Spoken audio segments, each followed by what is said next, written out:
अस्सलाम वालेकुम। वालेकुम अस्सलाम रहमतुल्लाह। जेल में आपकी मुलाकात होती है डॉक्टर उमर आदिल, हाँ, वो कैसे थे उधर और वैसे आपको वो कैसे लगते हैं? मुझे तो वो वैसे भी अच्छे लगते हैं, हर लिहाज से अच्छे लगते हैं। और उनकी शख्सियत, उनकी गुफ्तगू से बहुत सारे लोगों को इख्तलाफ भी हो सकता है, वो उनकी ज़ाती राय है। उनको मेरे अंदर, मुझे भी उनसे बहुत सारे इख्तलाफात हैं, लेकिन दोस्ती तो इख्तलाफात से बालातर होती है, और मोहब्बत तो फिर उसमें तो वो ऐसा जज्बा होता है कि ऐब नज़र ही नहीं आते। डॉक्टर उमर आदिल को जब मैंने जेल में मैंने नहीं देखा, उनको पता चल गया कि आसिफ आया, तो वो मुझे हॉस्पिटल में ले गए। बड़ा फनी सा वाकया, पता नहीं ये कैसा साउंड करेगा ऑन। तो उन्होंने आके मेरा हाथ पकड़ लिया, और उस वक्त जो उधर जिस वार्ड कह लें या उस ग्रुप के लोगों में जहां मैं था, वहां पे जो इंचार्ज था पुलिस का, उसको डॉक्टर साहब ने कहा, ए बीमार है, मैं दवाई दे के आना। तो मुझे हॉस्पिटल ले गए, क्योंकि उस वक्त डॉक्टर साहब हॉस्पिटल में थे वहां पे। वो तब तो बाहर आ चुके हैं, अल्लाह ने सेहत जिंदगी दे। मैं जी 5-7 दिनों में अगर पहली दफा मुझे रोना आया तो वो डॉक्टर उमर आदिल को देखकर आया, क्योंकि वो खुद ही बताएंगे। जब तो मैं उसके बाद जो जिस्मानी सलूक उनके साथ किया गया, वो जब मैंने देखा, तो उसके बाद मुझे, लेकिन he was a tough guy. वो जनाब फिट वॉक हो रही है उधर, और अपनी डाइट कंटिन्यू है, और एक्सरसाइज करते हैं, नमाज पढ़ते हैं, किताब लिखते हैं, लोगों को दवाइयाँ देते हैं, और मुझे कहना बैठो, ये अंगूर खाओ, ये सेब खाओ, टेंशन नहीं लेनी। और मुझे लगा कि अगर मैं ज़्यादा अरसा इस जेल में रहा तो चले कम से कम डॉक्टर साहब को देख के मैं दिन में 2-4 दफ़ा हंस तो लूँगा। आगे चलते हैं। आज मैं कुछ नाम रखता हूँ आपके आगे और आपने उनके ऊपर कम से कम 1 मिनट बताना है, वो अच्छा है, बुरा है, कैसा है, आपको उसका कंटेंट कैसा लगता है, आप जानते हैं या नहीं जानते, कितने अरसे से उन्हें देख रहे हैं, सारी बातें उसमें रखनी है। सबसे पहला नाम है फर्क खोखर। हाँ जी, फ़र्क खोकर, पता नहीं आपको सुन के कैसा लगेगा, मुझे तो अच्छे लगते हैं। मेरी मुलाकात नहीं है उनसे, ख्वाहिश है मुलाकात हो और उनके साथ पॉडकास्ट हो, कि मुझे वो अच्छे जो लगते हैं ना, मैं उनके अंदर जो चीज़ देखता हूँ ना, वो शायद पता नहीं दुनिया देखती है कि नहीं देखती, या दुनिया के साथ उनके क्या ताल्लुकात हैं, कैसा रवैया है, क्या मामलात है, मुझे नहीं पता। मैं ना उनके अंदर आदिल भाई 2-4 चीज़ें देखता हूँ। आपको पता है कि जो जेल है पिंडी की, उसके अंदर आज भी जो मिलाद होता है, और मिलाद पे जो खाने जाते हैं और जो उसके इंतजाम होते हैं, वो फ़र्क होकर फैमिली करते हैं। जितना भी राशन जाता है, राशन का बंदोबस्त, यानी उधर खाने, हलवे, और जो जर्दे अगर जा रहे हैं उधर, और वहां पे अंदर जो टूटियां लगनी है, कोई मरम्मती काम होना है, तो फर्क खोखर फैमिली करवाती है। Yes, they are so much into charity. आज भी मैं उनकी कोई पोस्ट पढ़ रहा था कि वो गरीबों की बात सुनेंगे, बैठेंगे। यार मुश्किल काम होता है किसी गरीब के साथ खड़ा हो जाना, कि वो गरीब पे जुल्म कौन करता है? ताकतवर सरकारी अफसर, कोई बड़ा आदमी, और ये उसके साथ अगर खड़े हो जाते हैं, तो मैं समझता हूँ कि ये मुझे उनकी चीज़ अच्छी लगती है। और पाकिस्तानियत है ना जो उस बंदे के अंदर, ये कॉमन है हमारे अंदर। यानी वो पाकिस्तान पे बात नहीं बर्दाश्त करते, कोई बंदा भी पाकिस्तान को आंख दिखाए तो फर्क होकर उसको जवाब देता। तो मुझे इस लिहाज से वो अच्छे लगते हैं। बाकी जब उनके साथ पॉडकास्ट होगी तो फिर। अगला नाम है रजब भट्ट। हाँ जी, रजब भट्ट, बड़ी चढ़ाई है जी, माशाल्लाह, अल्लाह ने बड़ी इज्जत दी है, बड़ा नाम है लड़के का, यंग, टैलेंटेड। 2-4 अच्छी बातें मुझे उनमें लगती हैं। पहली बात तो ये कि वो फैमिली व्लॉगिंग करते हैं ना, तो मैं उनको बाकी फैमिली व्लॉगर से ज्यादा रिस्पेक्ट करता हूँ और ज्यादा वैल्यू देता हूँ, और मैं उन्हें कहता हूँ कि वो नंबर 1 है अपनी फील्ड में। उसकी 2-4 रीजन। एक, यार मैंने उनको देखा है वो जिम एक्टिविटीज को भी बड़ा प्रमोट, एक इन्फ्लुएंसर के लिए बड़ा जरूरी है कि वो अपनी ऑडियंस को नशा और ये बुराइयां और इन चीजों से, तो वो एक ही तरीका है, स्पोर्ट्स एक्टिविटी है। तो जिम एक्टिविटी मैंने उनकी देखी है, मैं बहुत इंस्पायर हूं उनसे। लेकिन ना, मैं आप पर्सनली हम जाके रात को जिम करें ना, तो वो हम दिखाते नहीं है, लेकिन अगर हम दिखाएं तो देखें वो कितना पॉजिटिव जो है इम्पैक्ट जाता है हमारी ऑडियंस पर। तो दैट इज प्लस पॉइंट। दूसरी चीज ये है उसके अंदर के स्ट्रेट फॉरवर्ड मुझे वो लगते हैं। ज्यादा मैंने कंटेंट नहीं देखा, लेकिन जितना देखा है मुझे बंदा अच्छा लगता। तो आपको पसंद है उनका कंटेंट? नहीं, कंटेंट देखें वो तो मेरे भी कंटेंट में तब्दीली हो। मेरे कंटेंट में आप कहेंगे आसिफ भाई ये चीज अपनी ठीक कर लें, रजब साहब मुझे कुछ और सजेशन देंगे, मैं रजब साहब को कुछ और सजेशन, वो मेरे टाइप का कंटेंट नहीं करते जो मैं देखता हूँ। मैं सोशल मीडिया पे कुछ और देखता हूँ, उस टाइप का वो कंटेंट तो नहीं करते। तो मैं ये तो नहीं कह रहा कि मुझे उनका कंटेंट पसंद है, बट जो वो कर रहे हैं ही इज डूइंग गुड, वो आपको पसंद है?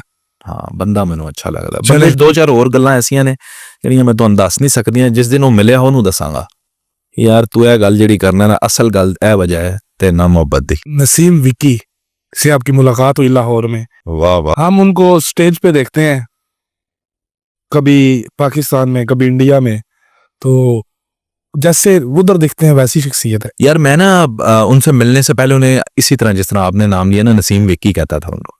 यार वो नसीम विक्की बड़ा अच्छा है यार, उन्हें अदाकारी की थी है। वो नसीम विक्की आया सी ड्रामिया दे विच, अब मैं कहता हूँ नसीम विक्की साहब। साहब?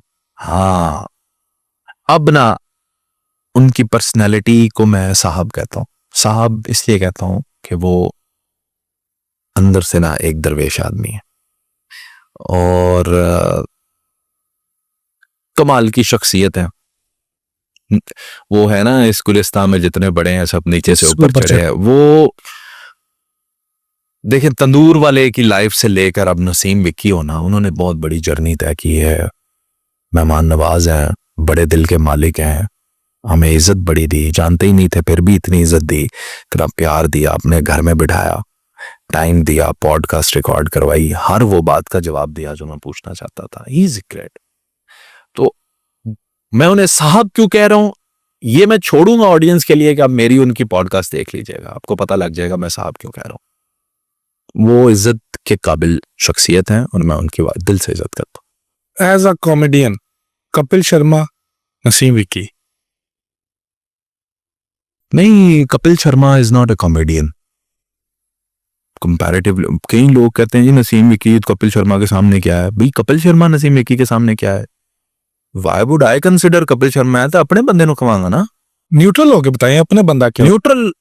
भाई न्यूट्रल क्या होता है? न्यूट्रल तो आपको पता नहीं है जानवर होते हैं। होते खान साहब ने क्या, लेकिन देखें अब इसमें सरहद को ना लाएं, आप टैलेंट बेस पे बात करें। आप भी सही बात कह रहे हैं, टैलेंट बेस पे भी भाई, हाँ पूरे म्यार के ऊपर भी। Naseem Vicky is Naseem Vicky, Kapil Sharma is no Kapil Sharma. मेरे भाई पीछे 10 स्क्रिप्ट राइटर, आपके पीछे डायरेक्शन की टीम, आपके पीछे एक पूरी इंडस्ट्री, तब आप कपिल शर्मा। नसीम विक्की घरों उठ के गए हैं, स्टेज पे चले गए, 10,000 बंदे नु हसाना है। दादी फोत हुई है, स्टेज शो आ गया, कमिटमेंट है, 10,000 बंदे नु हसाना है। फलानियां जिंदगी परेशानियां ने, स्टेज पे आ गए 10,000 बंदे नु, कोई पीछे सोर्सेज नहीं, कोई कुछ नहीं, हसाना है। हंसा रहे हैं, क्रिएटिव हैं, ड्रामे लिख रहे हैं। वो सारी क्वालिटीज मैं आपको बता दूं, डायरेक्शन प्रोडक्शन की भी बात कर रहा हूं, जो उसमें है ना कपिल शर्मा में, उन सब में नसीम विक्की इज बेटर। और प्लस पॉइंट मेरा पाकिस्तानी भाई है वो। चलो जी यार आगे चलते हैं। अकरम उदास, हाँ सही में उदास है या नाम ही खाली उदास है? नाम ही उदास है। बूटा गाला कटदा है कत्तन ने, बूटा दिल ना लांदा है, बूटा प्यारा आदमी है।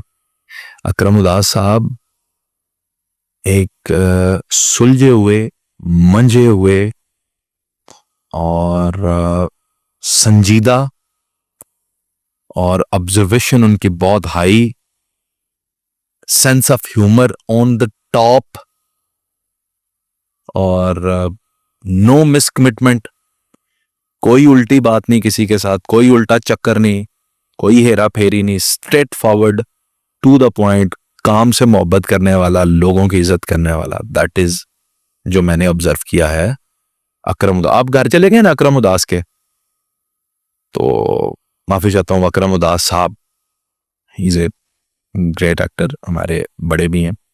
तो अकरम उदास साहब के आप घर चले जाएं, उसने आपको ऐसे थोड़ी छोड़ना है। मतलब ये नहीं कि आउट ऑफ द वे है, बात यह है कि उनके घर में सुई से लेके जहाज तक जो भी है ना, आपकी खिदमत के उसने ला के आपके सामने रखना।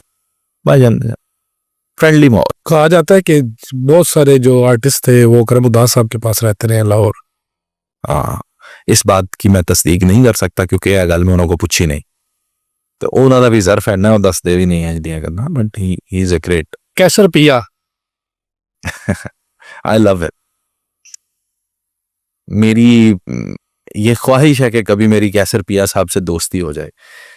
इस्लाम तो बहुत अच्छी है, ठीक है जी, वो मेरा काम भी देखते हैं और मैं तो क्या पूरा पाकिस्तान उनका काम भी देखता है, लेकिन आई विश कि मेरी उनसे दोस्ती हो जाए क्योंकि वो हंसाते बहुत है। एक दफा आपने उनको रगड़ा भी बहुत लगा दिया था। कैसर पिया साहब, हाँ जी, मैं- जब उनसे वो नोट वाली बात हो गई थी। वो नहीं, वो एक खातून थी, मेरा हाँ। ख्याल है खातून को लगा। बाद में हमने कैसर पिया ना। साहब को भी छीक दिया। नहीं, कैसर माफी मांग लांगे सर, कैसर पिया, कैसर पिया, देखो मेरी बात सुनो भाई, इंसान है वो भी और हम भी, उन्होंने पूरी कौम से माफी मांग के अपना इतना दिल बड़ा किया है, तो हम तो कुछ है ही नहीं है ना किसी से। और उस टाइम पे उन्होंने फेस किया वो लाइव, उन्होंने वो बड़ा मुश्किल है, बड़ा बना जिगरे है। वाला काम। मैं आपको बता रहा हूँ कैसर पिया सपोर्टिव आदमी है, वरना ना आर्टिस्ट में एक ये भी परेशानी की बात है कि वो दूसरे आर्टिस्ट को थोड़ा ऊपर आने में प्रॉब्लम। कैसर पिया इज ए सपोर्टिव आर्टिस्ट, हर दूसरे बंदे की वो हया शर्म करते हैं, उनको आगे लेकर आने में मेहनत भी करते हैं, दोस्तों के दोस्त हैं, यारों के यार है, अच्छा। और दिल के बड़े आदमी है।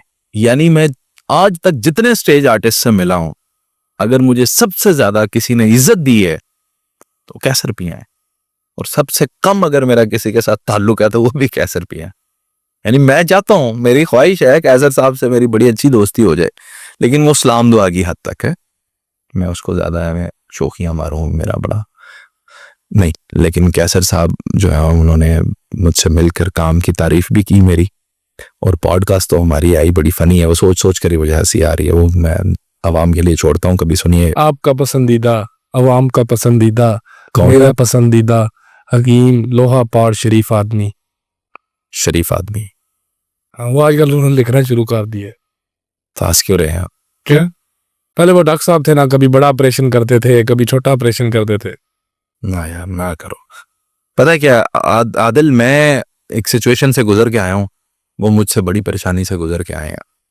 अब मेरे अंदर तो हिम्मत कोई नहीं है भाई मैं उन पे तनकीद करूं, सीधी बात है।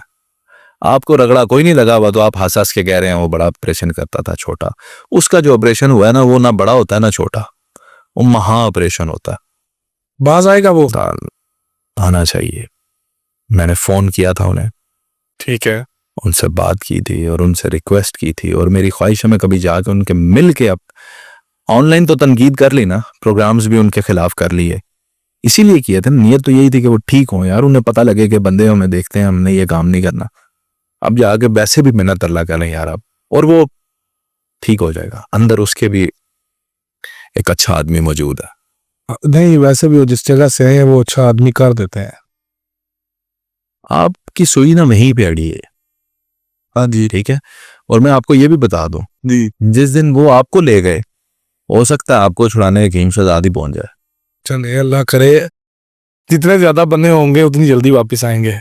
नहीं, ज्यादा बंदों से वापस कोई नहीं आता। नहीं, यहाँ पे ज्यादा बंदों से ही वापस आने होते। तो फिर इमरान खान साहब क्यों नहीं आ रहे? इमरान खान साहब को सही सब तरह से छुड़ाने नहीं ना जा रहे वो। जी ऐसे ना कहें, ज्यादा बंदों से नहीं वापस आने होता, ये याद रख लीजिएगा आज। अब मेरी बात लिख लें, नोट कर लें, जब दुनिया के तमाम रास्ते आप पर बंद कर दिए जाते हैं तो ऊपर बैठी हुई जात एक ही रास्ता होती है, वो जब चाहेंगे आपकी मुश्किलात। लेकिन अल्लाह ताला तो हर चीज पे कादिर है, लेकिन बुज़दिल और बहादुर में की कोशिश में भी जमीन आसमान का फर्क होता है।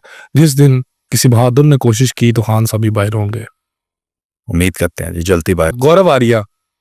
यार इस पे मेरा नहीं दिल, मैं सीधी बात आपको बताऊं कि एक तो ये मुझे बंदा ही नहीं पसंद, फिर इस पे बात करेंगे तो मतलब फिर हम वही नेगेटिव चीजें, जिस बंदे को जो नहीं भी इसको जानता वो भी इसको देखेगा जाके वो कैसी बातें करता है। पाकिस्तान का दुश्मन है, हमारा दुश्मन है, और क्या। दिखने में कैसा लगता है आपकी इस वीडियो को यही खत्म कर देते हैं कि मैं इस जैसे शख्स पे थूकना भी पसंद नहीं करता, बस। अरे आगे चलते हैं। कमेंट करना है तो क्या।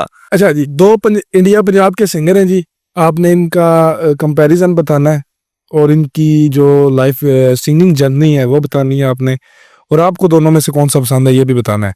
वो है दिलजीत सिंह और मूसेवाला। अच्छा देखिए, मैं गाने नहीं सुनता, हार्डली एक दो गाने दिलजीत के मैं जानता हूँगा, हार्डली एक दो गाने मूसेवाला, वो भी जब वो उनका कत्ल हो गया तो उसके बाद मैंने सुने। लेकिन मैं आपको मौसीकारों में अदीब जो होते हैं, शायर जो होते हैं, उनमें एक कॉमन बात बताता हूँ परखने की कि बेहतर कौन है।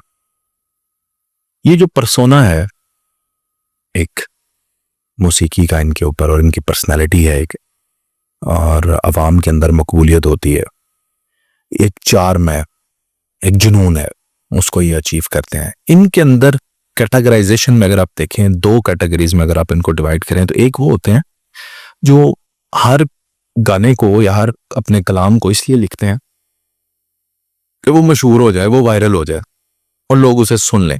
उसके लिए वो किसी भी हद पे चले जाते हैं, हुकूमतों के खिलाफ लिखना हो या प्यार मोहब्बत में इंतहा लिखनी हो या कुछ, खरीदते भी हैं ये अपने गाने ना, लिखे हुए खरीदते भी हैं।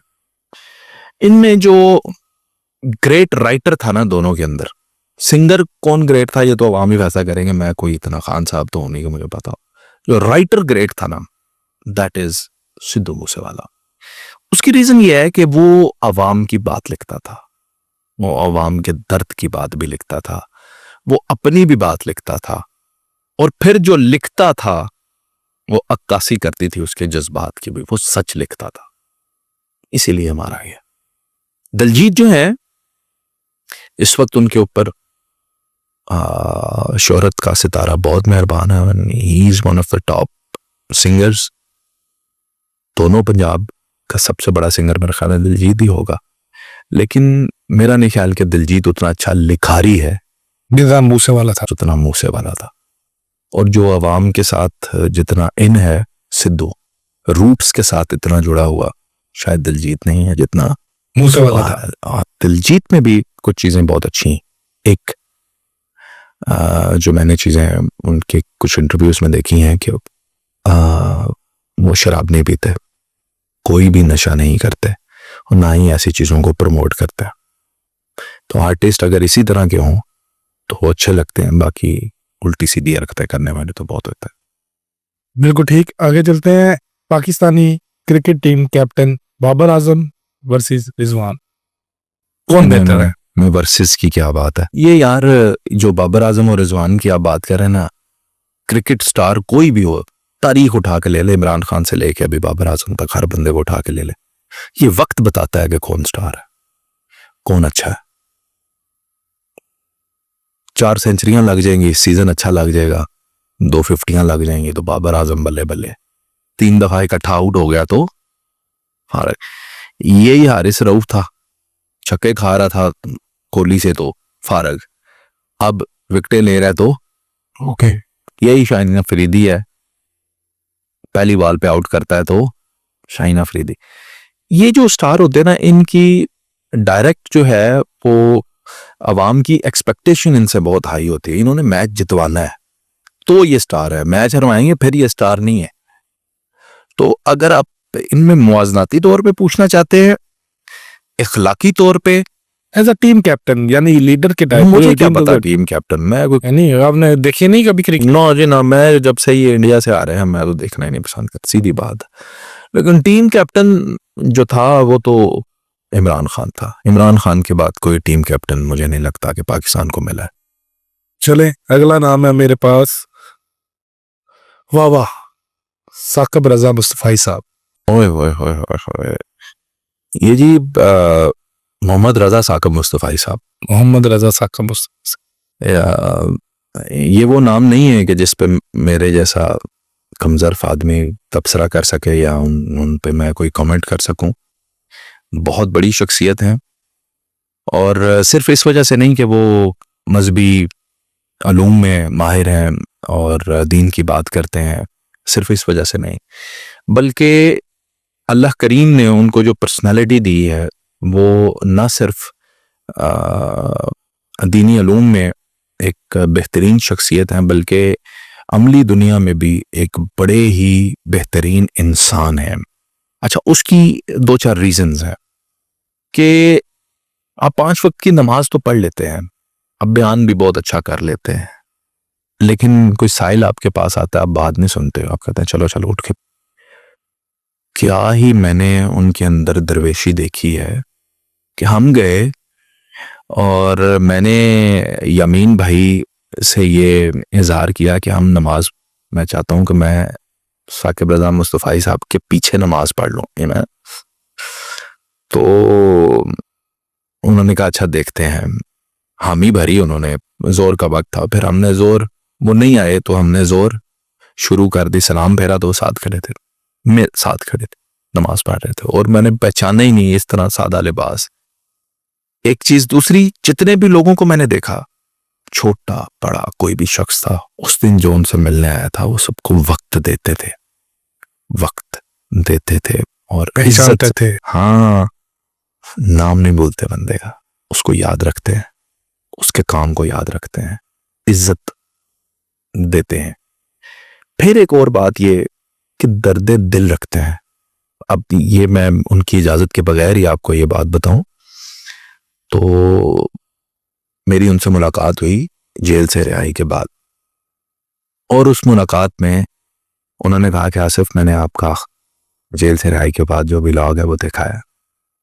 एक बात ये बेटा कि आप जब कैदियों को रिहा करवाओगे, मेरे लिए जो भी आप मेरी ड्यूटी लगाएं, यानी 1,00,000 2,00,000 5,00,000 जो भी कोई पैसों की ड्यूटी रिहाई के लिए बंदों की जरूरत होगी तो मैं आपके साथ हूं। और ये तो मैं आपको बता रहा हूं, उन्होंने ना इसमें सामने आना है, ना कोई उनका वो है, यानी वो इस दिल के आदमी हैं। उनके अदारे के अंदर जो बच्चे हैं उनको शायद घर में भी इतना अच्छा खाना ना मिलता होगा, इतने साफ सुथरे कपड़े, इस तरह के बेड्स, इस तरह का हजाम का सिस्टम, और फिर खलोला करने के लिए वक्त और उनके अदारे के अंदर 5-5 हजार बंदों के आंखों के ऑपरेशन हो रहे हैं मुफ्त। क्या मतलब स्पोर्ट्स हो रही है। देखें वो बड़ी बड़ी शख्सियत, यानी पूरी एक पॉडकास्ट चाहिए पॉडकास्ट तो मुस्तफा मैं साहब ये को भी डिस्कस करने ये के। ये आपके चैनल के आपकी वीडियो के तवसत से भी मैं कह देता हूँ मोहम्मद रजा साकिब मुस्तफाई साहब को, उनके साहबजादे को, यमीन साहब को, उनकी टीम को, हजूर कोई एक पॉडकास्ट हमारे साथ भी कर लें। चले जी, अल्लाह अल्लाह ताला हमारे भी सवाल और आपके जवाब दुनिया बहुत एंजॉय करेगी। वजदान राव। हाँ अक्सर उनकी वीडियोस में मैंने सुना है वो कहती हैं आप उनके भाई हैं। अल्हम्दुलिल्लाह, मैं ये अल्लाह ने एक बीवी दे दी है, हूँ पाकिस्तान दियां सारियां कुड़ियां जड़ियां ने, बल्कि दुनिया दियां वो मेरियां भैणां ही ने। ये वजदान राव, किसी खौफ से तो नहीं आप कह रहे? खौफ से भी कह रहा हूँ, प्यार से भी, खौफ एहतराम से से भी। भी वो ठीक है। वजदान जो है ना जी, ये निहायत टैलेंटेड और दरवेशनी सी लड़की है। जो स्क्रीन पे नजर आता है ना वो होती है अदाकारी, अपना अंदर तो कोई नहीं ना दिखाता कि मैं कैसा हूं। तो मेरी जो 1-2 मुलाकातें रही हैं उनके साथ, उसमें मैंने यही नोटिस किया है कि बहुत दरवेश लड़की है। और एक दिन मेरा अल्लाह ये सच करेगा इंशाअल्लाह ताला, आप देखेंगे कि वो बिल्कुल आपको वैसे नजर आएगी जैसे एक बाहिम्मत, और बल्कि हिम्मत वाली तो अभी भी बहुत है। यानी आप ऐसा कह लें कि जैसे एक पाकिस्तानी लड़की को अपने माशरे को रिप्रेजेंट करना चाहिए, जैसे अक्सरियत उनको देखना चाहती है, जैसे उनके फैंस उनको देखना चाहते हैं, वो वैसे नजर आएगी। और ये तब्दीलियां वक्त के साथ, उसके ये नहीं है कि ये मेरी ख्वाहिश है कि मैं चाहता हूं कि जैसे वो जिंदगी अपनी गुजारना चाहती है ना, वो सिंगल रहना चाहती है, वो शादी करना चाहती है, वो जैसे मर्जी कपड़े पहने, वो जैसी मर्जी वीडियो, जैसे उसका दिल करता है वो वैसे रहे। दुआ क्या है? दुआ ये है कि उसको शौक पैदा हो जाए वैसा बनने का जैसा पाकिस्तान की आवाम उनको देखना चाहते हैं, किसी भी पाकिस्तानी खातून को वो देखना चाहते हैं, वो वैसी हो जाए। वो क्यों हो जाएगी? उसकी रीजन ये है कि मैंने उसके अंदर लोगों के लिए एहसास देखा है, जो ये आप कह लें कैमरा पे ना देखी जाने वाली चीज़ें हैं, जिस तरह से गरीब लोगों का वो एहसास करती है, जिस तरह से वो चैरिटेबल वर्क्स के अंदर मैंने उसे देखा है हिस्सा लेती है अपनी तरफ से जो भी कैपेसिटी हो उसकी, ये जो काम करती है। और मेरी उनके लिए दुआ है कि अल्लाह ताला उनको ज़िंदगी में बहुत इज़्ज़तों से नवाजे, बहुत आगे जाए, बहुत अच्छा काम करे, पाकिस्तान का नाम रोशन करे, माँ बाप का नाम रोशन करे, और जैसे पाकिस्तान की आवाम उसको देखना चाहते हैं वो वैसी बने। मियां इमरान अरशद, यार मियाँ साहब को पता नहीं दुनिया किस तरह देखती है क्या, मैं तो जितने लोग मियाँ साहब को, मुझसे कोई पूछता है ना अगर मियाँ साहब का, तो वो यही सोचते हैं जब मियाँ साहब बड़े सख्त आदमी होंगे, डांटने वाला, छापे ही मारते रहते हैं। और मियाँ ऐसा बिल्कुल भी नहीं है। मैं लोगों को ये बताना चाहता हूँ कि डेड ऑनेस्ट बंदा, डेड ऑनेस्ट, यानी मैं मियाँ साहब के हिस्से की कसम दे सकता हूँ, आप इस किस्म का वो ऑनेस्ट आदमी।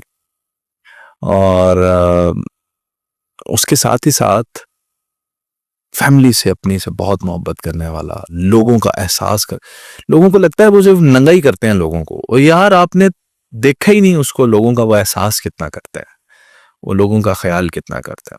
मियां इमरान अरशद अगर करप्ट आदमी होता ना, या बिकाऊ जर्नलिस्ट होता ना, आज वो अरबों करोड़ों की प्रॉपर्टीज का मालिक होता। आप सब लोगों को मैं ये बताना चाहता हूँ जो मियाँ साहब को सिर्फ स्क्रीन पे देखते हैं, मियाँ साहब के पास कल्टस कार है, और मैं ये कहता हूँ अल्हम्दुलिल्लाह, अल्हम्दुलिल्लाह उनके पास कल्टस कार है। इज्जत वाली सवारी है मेरे भाई के पास, जबकि अगर वो चाहता तो इस वक्त फॉर्चूनर, प्राडो, 2-3 सिविक जो है उनके गैराज में खड़ी हो सकती थी। मेरे भाई के पास कल्टस कार है। ये इससे बड़ा आज के दौर में उसकी ईमानदारी का कोई सबूत ही नहीं हो सकता। मैं तो उन्हें लाइन ऑफ लाहौर कहता हूँ। और लाइन ऑफ पाकिस्तान हाली लाहौर दा ना तुसी, लाहौर दा पावा जेड़ा लाइन ऑफ पाकिस्तान आपको कहता वो ते अख्तर लावा है ना, ये पाकिस्तान का शहजादा है। अल्लाह ताला ऐसे लोगों से नवाजे यार, पाकिस्तान को जरूरत है ऐसे लोगों की। सर्दियों में आपने वो तरबूज खाया है, पंजाबी में दुआना जिसे कहते हैं? सर्दियों में तो नहीं, गर्मियों में खाया। गर्मियों में खाया है। डॉक्टर अफान कैसर मेरी तो जान है, नाराज भी हो जाता है मुझसे मेरा भाई, राजी भी हो जाता, खुद ही नाराज हो जाता, खुद ही राजी भी कर लेता है। और आपको मजे की बात बताऊं, डॉक्टर अफान कैसर भी जट है। और डॉक्टर अफान में ना कुछ चीजें मुझे बहुत अच्छी लगती है। एक कि मेडिकल की फील्ड में जर्नलिज्म को करने वाला है, पाकिस्तान का पहला बंदा है जिसने आके इंट्रोड्यूस करवाया कि मेडिकल जर्नलिस्ट है ये, ठीक है। दूसरी चीज कि उनकी तहकीक कड़ी होती है, मेहनत है, बहुत मेहनत है, और उसके बाद वो यहाँ तक पहुंचे हैं।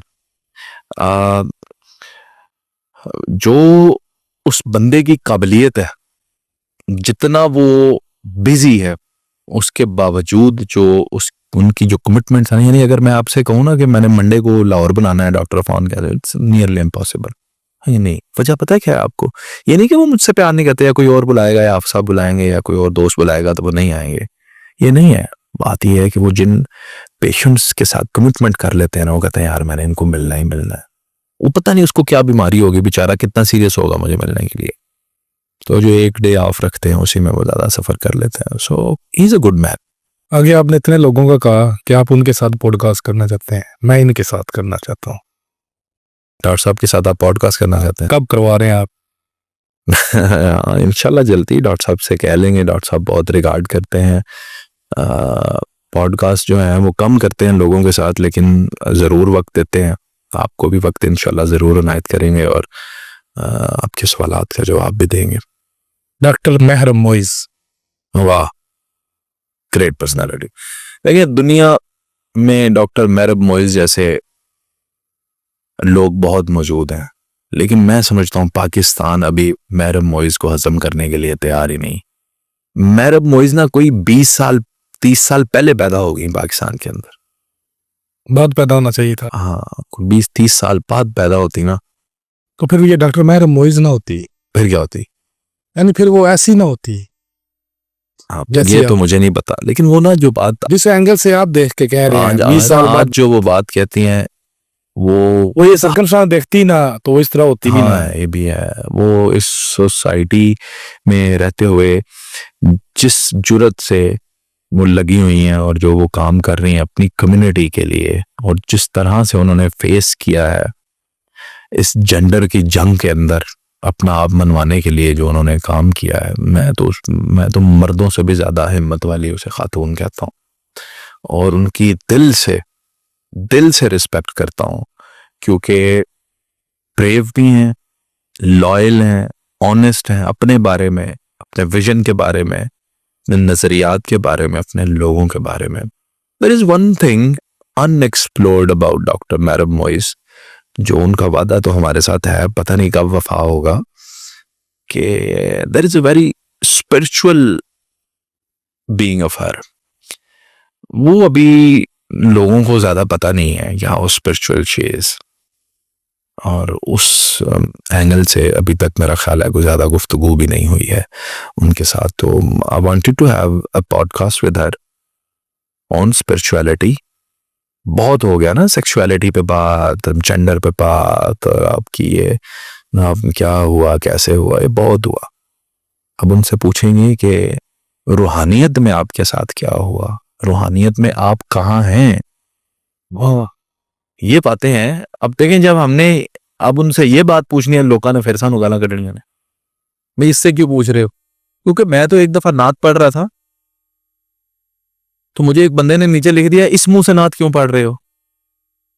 मैं ये हमेशा कोट करता हूं बात, भाई इस मुंह से ना पढ़ूं तो किस मिर्ज़ा ने यही मुंह दिया तो मैं तो इसी से पढ़ूंगा ना। तो लोग ये जो बात होती है ना दीन की या रूहानी बात या मजहब की बात, ये एक बकायदा हुलिया है जिसके मुंह से सुनना चाहते हैं। इसीलिए इंजीनियर साहब कहते हैं दाढ़ी में तां रखी है तो कोई ये ना समझे कि ये मौलवी नहीं, इंजीनियर में तां लिखना कि कोई निरा ही मौलवी ना मैंने समझ ले।